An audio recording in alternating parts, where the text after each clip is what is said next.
Minha amiga, meu amigo, o blog da cidadania está chegando ao 500 mil de inscritos. Falta muito pouco, apenas 3.000. Ajude-nos a chegar lá, se inscrevendo no canal, deixando seu like e compartilhando os nossos vídeos. A democracia agradece e nós também. Bom dia, senhoras e senhores. Hoje é 20 de outubro de 2023. São 8 horas da manhã. E o Bolsonaro está flertando com a prisão preventiva. Na verdade, a ser confirmada a notícia desse jornal, é possível até que seja feito um pedido de prisão preventiva de Bolsonaro. General ligado a ele está indo atrás de uma testemunha. Ele busca o pai de Mauro Cid para saber sobre a delação do filho. Isso é absolutamente proibido. Aliás, é a maior causa, provavelmente, depois de risco de fuga, é a maior causa para que alguém seja preso preventivamente, para evitar constrangimento a testemunhas. E o Bolsonaro não esconde de aliados que está às cegas sobre delação do ex-ajudante de ordens Mauro Cid, fechada no mês passado, e mandou um aliado levantar informações do acordo para o ex-presidente, e auxiliares procuraram nesta semana um general que integrou o governo passado e lidera a missão de buscar Mauro Lorena Cid, o pai do delator. O Bolsonaro, na verdade, ele não acredita que o Mauro Cid não o tenha implicado e quer saber do que ele disse às autoridades e quer saber também, mandou esse emissário para saber também o que o pai do Mauro Cid está dizendo às autoridades, se fechou acordo de delação premiada ou se denunciou alguma coisa sem fechar acordo, e quer confirmar o que foi que o Mauro Cid disse na sua delação. Já veio a público, através da imprensa, que o Mauro Cid acusou Bolsonaro de convocar uma reunião golpista no STF, exigindo que militares dessem um golpe, que foi contestado, que o comandante do Exército chegou à beira de dar uma ordem de prisão para o próprio Bolsonaro, se aquela conversa fosse adiante.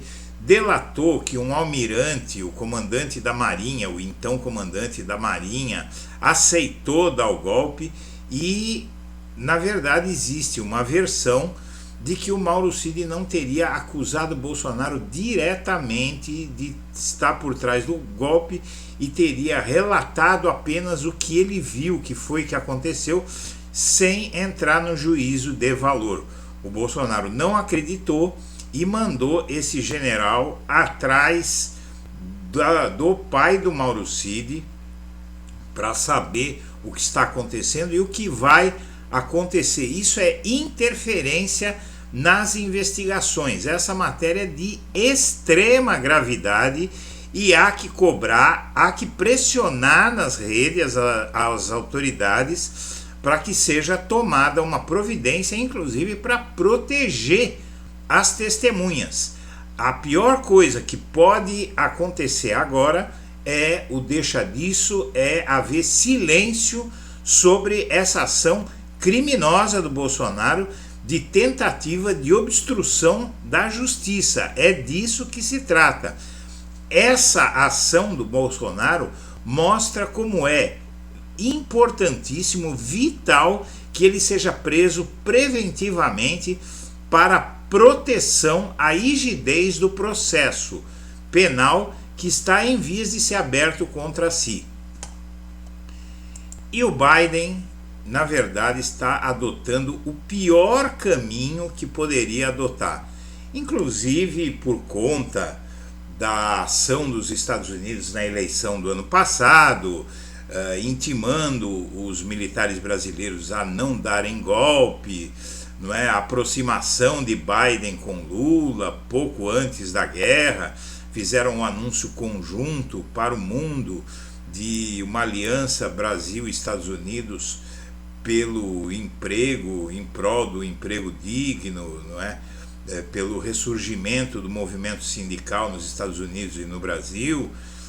Apesar de tudo isso, o Biden jogou tudo fora, com um apoio descabido a Israel, enchendo Israel de dinheiro, dando declarações belicistas e se dispondo a chacinar o povo palestino só pela sua reeleição.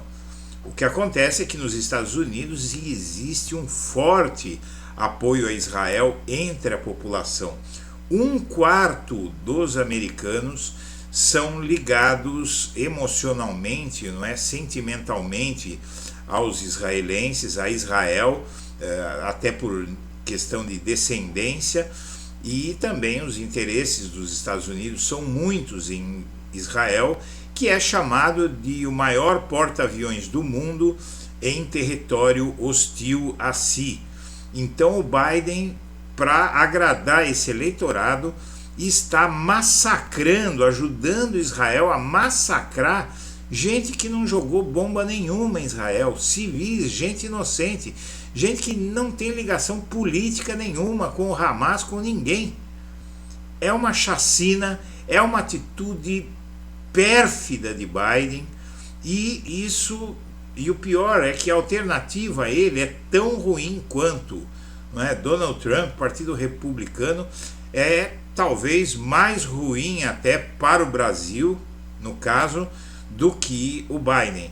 É muito ruim a atuação dos Estados Unidos e faz com que o Brasil fique numa situação muito difícil, porque os Estados Unidos têm ajudado o Brasil a resistir ao golpismo, mas ao mesmo tempo estão cometendo, junto com Israel, crimes contra a humanidade. E o que acontece é que a rejeição a Israel está disparando nas redes. O jornal Correio Brasiliense chama isso de antissemitismo. Eu chamo aí de revolta nas redes sociais aos abusos de Israel, que acaba inclusive de ser condenado pela ONU por crimes contra a humanidade, não é? Por chacinar a população palestina. E a reação no Brasil está se fortalecendo aos abusos de Israel naquela guerra, que na verdade não é uma guerra, porque uma guerra contra a Palestina pressupõe que a Palestina tivesse forças armadas. Não tem, tem um grupo armado, não é, um grupo radical armado que está enfrentando Israel, e isso não tem nada a ver com o povo palestino, que sem culpa de nada está sendo chacinado em seu próprio território. E o embaixador de Israel foi chamado para se explicar ao governo brasileiro sobre críticas ao governo por não ter chamado o Hamas de terrorista. Então agora vem a público quem é que está por trás das pressões a Lula para chamar o Hamas de terrorista e para aumentar as críticas aos palestinos. E a oposição está diminuindo cada vez mais. É impressionante essa matéria, que mostra o seguinte, que a oposição a Lula está despencando no Congresso Nacional, principalmente na Câmara dos Deputados, né? Para que você tenha uma ideia, 10% do partido Bolsonaro já apoiam o governo e mais 10% são independentes. Veja só, porque tem 100 deputados o PL, então 20% do PL está contra, não está a favor do Bolsonaro e está flertando com Lula. O União Brasil tem mais da metade apoiando o governo, tem, na verdade, mais da metade não, tem 80%, não é? Tem mais de 80% do União Brasil já apoia o governo. Aqui nós temos também cerca de 70%, 80% do PP apoiando o governo. O Republicanos, o partido da Igreja Universal, está praticamente inteiro apoiando o governo. O fato é o seguinte: 76%, 391 deputados, ou 76% da Câmara já apoia o governo, e de janeiro para cá a oposição perdeu muito apoio e o Lula está fazendo aliança com todo mundo. A oposição está cada vez menor no Congresso Nacional, e isso ninguém fala. Aqui nesse gráfico você pode ver: 391 apoiam o governo, só 112 estão na oposição, e esses independentes, 34, eles podem até, em determinados momentos, estão apoiando o governo. Então, mais de 400 deputados apoiam o governo. O governo está com um apoio que explica, inclusive, o milagre de ter aprovado a reforma tributária e outros bichos aí. A oposição, ela está conseguindo uma ou outra coisa, mas já criou um programa de governo para monitorar a situação na Câmara, e sendo que no Senado o governo tem mais força ainda. Então toda essa valentia dos governistas é aparência, porque na verdade a oposição está cada dia mais fraca no Congresso. E o STF vai desmascarar o Nunes Marques, que proibiu a quebra dos sigilos do ex-chefe da PRF, que tentou impedir eleitores de Lula de votar no segundo turno ano passado. A segunda turma do STF deve arrasar com essa blindagem que Nunes Marques deu ao Silvinei e mostrar que ele tem uma atuação totalmente irregular para o ministro do STF. Ações e inquéritos contra políticos estão quase sumindo do STF, e o STF vai retornar à regra antiga de processar. Imagine que antigamente o STF processava cerca de 500 políticos, e hoje são só 50, porque adotou no passado uma regra de só entrar com ações, conduzir ações contra crimes que tenham relação com o atual mandato de deputados, senadores, vereadores, não é? E isso agora está mudando. O STF vai mudar e vai reagir à classe política que está assediando o STF com tentativa de tirar poder, etc. Então o STF vai tomar uma reação muito forte contra a classe política. E um militar está implicando a Carla Zambelli nas relações com os acampamentos golpistas. Ela que foi a única política indiciada pela CPMI do golpe. Então aí Carla Zambelli está ficando numa situação cada vez pior. Ela pediu a Elisiane Gama para ser tirada do relatório final e não conseguiu. A situação dela, a batata dela está assando. E o PT pretende recuperar em 2024 o terreno perdido nas eleições municipais. Em termos de eleições em capitais, para que você tenha uma ideia, em 2000 o PT conquistou 6 capitais, 2004 conquistou 9, em 2008 6, 2004 12 capitais, 2016, o pior ano de impeachment, só conquistou 1 prefeito de capital. E em 2020 a situação foi muito pior, conquistou 0 prefeitos de capitais.